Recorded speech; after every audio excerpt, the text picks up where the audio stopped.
елбасы атты үлкен ұлттық жобаның арқасында көптеген жетістікке жеттім. Яғни өзімді шыдамдылыққа, қалай үлкен мақсатқа жетуге үйрене алдым. Ең маңызды ол қоғамға пайдалы болу. Себебі сол жобаның арқасында мен волонтерлік іспен айналысқан болатынмын. Яғни 10 шақты оқушыларым болды.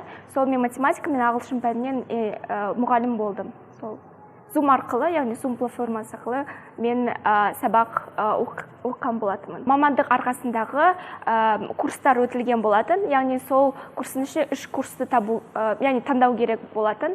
Сол курстың ішінде мен фотографиялық және де менеджмент атты курсты таңдаған болатын. Сол арқасында мен сертификатқа ие болдым. Бірінші тілегім ол тек қана алға жүру. Себебі атамыз Мағжан Жұмабаев айтқандай, жастар біздің ол болашақтың, яғни алтын көпірі дегенде, біз одан әрі Қазақстанды үлкен жетістіктерге жеткізуге, яғни біздің қолымызда.